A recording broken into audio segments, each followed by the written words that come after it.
I'm here with Vince to talk about Knife's new record, Heaven into Dust, out August 25th on Napalm Records. Thank you very much for taking the time today to speak with me about the new record. And let's get right into it. Sometimes writing a sophomore record can be difficult because you have all the time in the world to write a debut album, but you don't have all the time in the world to write a follow-up. Was that the case for you with this album? So first of all, thank you for having me here. Um, well, I think our songwriting is always follows the same structure. We start with the riffs, and if Lars is creative, um, he is able to write several songs in a short period of time, and he did this, and then we started arranging the songs. But there wasn't much pressure. We thought, well, now we have enough ideas, so let's see how we can put them into real songs. And yeah, basically then we started to do some pre-recordings. We recorded some demos, and it was a little bit different because, as you said before, we didn't have that time to plan everything because we thought, okay, it's time to come up with a follow-up a little sooner. But there wasn't much pressure, so we just focused on what we can do, and we try to take all the ingredients from the first record and yes, enhance them a little bit so that we have a little bit more of everything that we had on the first record. And basically this was the way we had, or the approach that we had for this record. So how important or what role does the production of the album play in order for the fans to get the essence of what is the sound of Knife? I think when every time we record, be it the EP or an album, the most important thing is that we want to capture the energy of the live situation that we can deliver. And another important thing is that it does not sound too modern. So we are not a retro band, but I think if we are a band with one guitar, one bass guitar, drums, and vocals, and I think we need to capture this for on the album. Of course, there are some more layers, and we have not only one guitar on the whole album, but I think when we record anything, it should be we want to be able to reproduce the songs on stage. And I think the production helps us to capture the energy because we know how we want to sound live, and we know how this has to sound on the album. And I think this makes it easier for us to produce an album because we know, okay, we want to have the old school attitude. It should have the heaviness and the aggression, and it should capture the energy of the live sound. And this is the approach that we have every time we record anything. When I was listening to And I the think album, I agree. The album actually really captures that essence, and that is definitely the vibe of the whole record from start to finish. The thing I thought was really interesting is a lot of times when you listen to bands that have this DNA, for lack of a better term, the album feels very dark, very driven, but also very narrow. It's not the case with this record. This record actually feels that it has a lot of width. So how do you capture on one hand that live essence, but at the same time not allowing the sound to be so constricted, so compact? I think it's because we have so many different influence in our sound from the hard rock on the one hand and the punk and black metal on the other, and we do not limit ourselves. And I think as long as it's aggressive, it might be an aggressive punk song, and with hard rock melodies, it might also be a thrash song with the speed metal guitar solos, and also the black metal atmosphere to a certain extent. And I think if we can capture the essence of every song, I think then we can also include the energy from the live situation because a punk song has a different drive than the black metal song, but I think it all blends quite well together because we always have some ingredients that you find in every song. So there are always melodies in the song, and the vocals are in the same line always. Of course, sometimes they're a little more punky, sometimes a little bit more creator style maybe. But I think this is what gives us the opportunity to capture this and to not narrow the sound to a level that it just sounds like a Venom clone, for example. It's really interesting hearing you talk about the sound because it describes it perfectly for me that I've heard the record. I feel like exactly what you're saying is exactly what I felt when I was listening to the album. Looking back now at this second record, Heaven into Dust, do you feel comfortable in saying that this record is the representation of the band? This is the DNA of the band. This is where we're going to be, and this is how we're going to move forward. Yes, I think so. I think because, as I said, when the first record, when we prepared and released the first record, this was during the pandemic. Of course, we didn't have the chance to rehearse a lot. This time we had more time to work on the songs, to arrange them. The others could also, so our drummer Fairley and Gypsy could also bring their influences, and I think then we have the essence of the sound, because we combined all the ingredients to what is at least the status quo of Knife at the moment. But I think it's also the essence, the quintessence of the sound itself. It's this like speed metal punk, and we still have the opportunity to go into one direction or the other for the next record. So maybe there are some more thrash songs. Maybe we write some longer songs, more complex, as long as it's still in this huge framework. I think it's a good representation of what Knife is all about. It's basically just a heavy metal record with all the ingredients that you can find. In that big picture of what Knife is, on this record, there's a lot of bass. So the question is that bass has room in that big picture? And if a fan that goes listen to you guys live, do you also get that same bass experience at a live show? Yes, because this is the one thing that we always keep in mind when recording. Since we only have one guitar, of course the bass is another very important instrument, and it needs that room. And Gypsy is a very good bass player, so he can showcase all his skills. And I think this is also a part of our trademark sound. If you think of Iron Maiden, for example, they have the dual guitars and they still have the bass that is present in every song, and we have only one guitar. But I think the bass is a good. It's not a filler anymore. It's an instrument that has more or less the same importance like the guitar. And I think this is, and I like that. I always like if you can hear the bass, because I'm a huge Maiden fan, and of course I really like that the bass gives the songs the real drive. And I think this is important to our sound, and I think this is important to capture also on the live on the live in the live situation, but also on the record. When it comes to your vocals, how do you approach a record? Once again, do you take that live performance, you take that in consideration when you go in and start putting down vocals for an album like this? How is your approach? It it depends a little bit on the song. So when we wrote the songs for this album, for a song like No Gods in the Dark, for example, when Les came up with the riff, my first thought was, oh well, this sounds like Idle Hands a little bit. And then I thought, okay, if this is an Idle Hands song, how could this be turned into a speed metal song?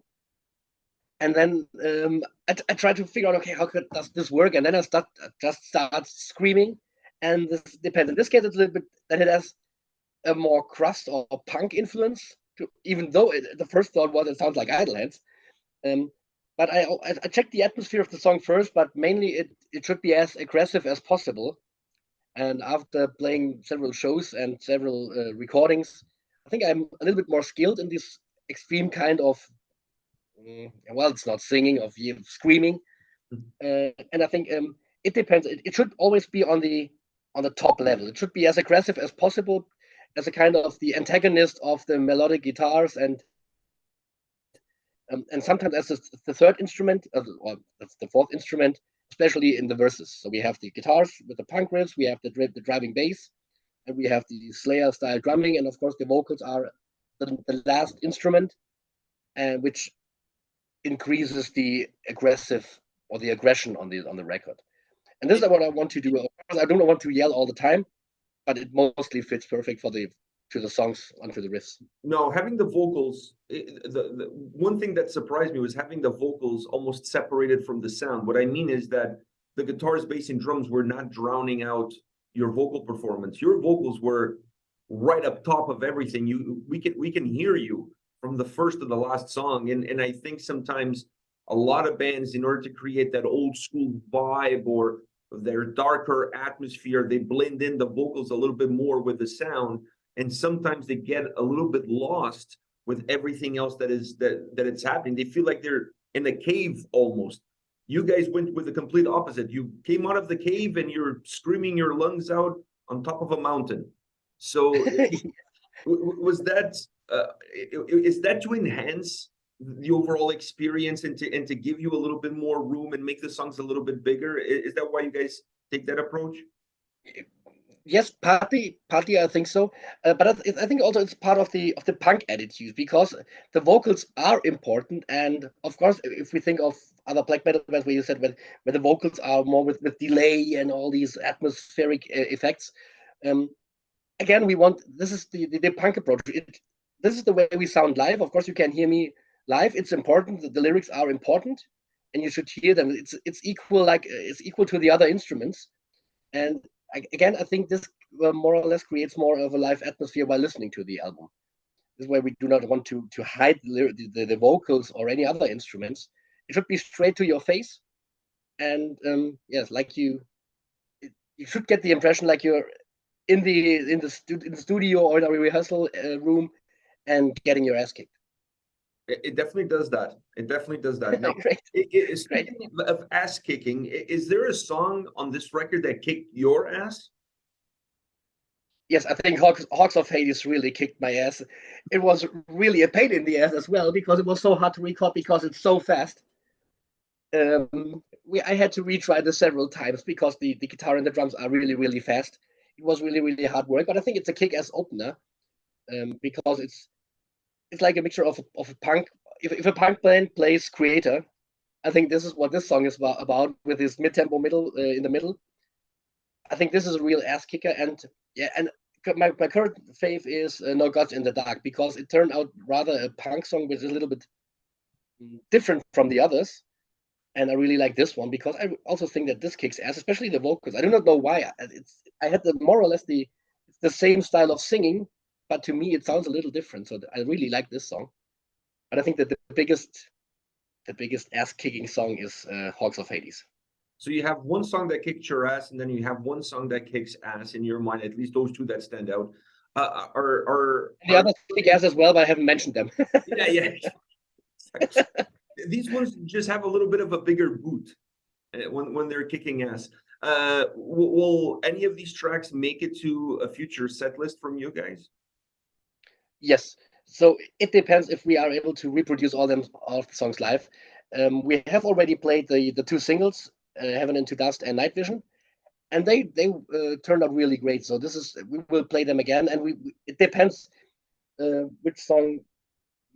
Well, no, the other way around. So we thought of including another slow song. So we thought about With Tortured They March, because this is a song that might be perfect for the live situation because of the chorus and the hook, and it's a little slower one. So it's the slow way of kicking ass, not the fast one. But we will see which songs fit to the set list. Of course, we have to play some songs from the first record as well.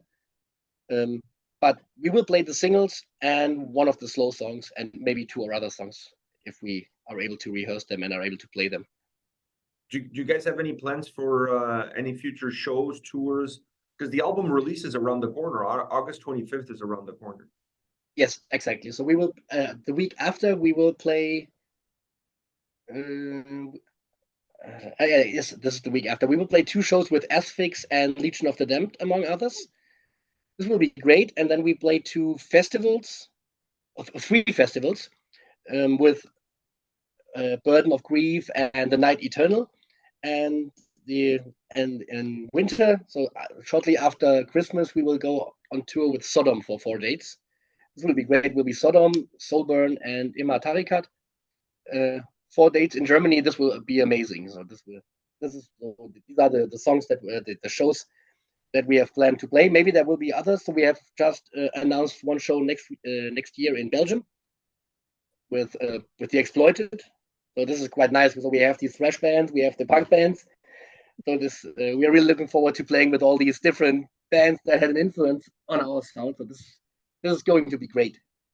It sounds really fun because with the sound that you guys created, you can play with a black metal band, you can play with punk bands, you can play with thrash metal bands. I mean, you can pretty much play with anybody. Do you feel like that's going to give you versatility when it comes to finding tour dates and finding tour partners? Yes, I hope so. And we already made the experience. So we played a festival here in Germany, the Stormcrusher Festival, with bands like Pagan Altar and Demolition Hammer, for example, and other heavy and doom bands. And this was a really great show. So the audience was great. And I think 4 weeks ago, we played a festival in the Netherlands with bands like Terror, Mayhem, Marduk, The Dwarf. So many extreme black metal bands, but also some death metal bands and punk bands. And this was also great. And I think this is what I really like about our sound. As you said, we can play with nearly all extreme bands with all kinds of music. So the punk audience might like some of our songs. The true metal audience might like some of our songs. And I think this gives us a good opportunity to play several festivals and at least get the attention of some of the people there, at least. One last question for you. When you look at this album, well, not now because the album is not out yet, but once the album reaches the audience and the fans are able to listen to this record, are you looking at any bars, any goals, any targets that you want this album to reach, or that you want this album to allow you to reach otherwise? So, of course, to me, at least, the most important thing is to play live. And if more people get the chance to listen to our record and they are interested in seeing us live, and we get the chance to be booked on big festivals all across Europe or America or wherever, I think then we have achieved everything that we wanted to. Of course, it's nice if many people buy the record, but we do not record an album just that the people buy it. The, the sales are not really important. Of course, it's great if many people buy it, but since we all work full time, so we do not rely on the record sales. We just want to record an album that we think represents our kind of music that we like to play, that we like to listen to. But we also want to get the chance to play many festivals and shows and tours. And I think this is the main goal. But as I said, if many people buy the record, and I highly recommend to do so, so so of course this is also great. So maybe we can produce more merchandise because we have a little money to produce something. I don't know, maybe a knife collection, for example, for your kitchen. I'm done with you. I'm done with you. Buy the record, go stream it, but buy it, buy merchandise. Go see these guys. The album has a lot of speed and darkness. It's a very interesting record because there's a lot of bands that have this sound, but not a lot of bands that put together the sound in the way that you guys did. I think there's a lot of uniquenesses within this album that sets Thank you you. guys apart from other bands that are doing, a similar genre, if you will. So, Vince, thank you very much for your time. I really appreciate it. Thank you. Thank you very much. Oh, no, my pleasure. My pleasure. Thank you very much. And all the best to you and the guys with this release on August 25th on Napalm Records. Knife Heaven into Dust. And they will turn it into dust with all that speed and darkness that the record has. We hope so. See you. Take care, man. All the best. Thank you. Yes, see you. See you soon. Thank you very much.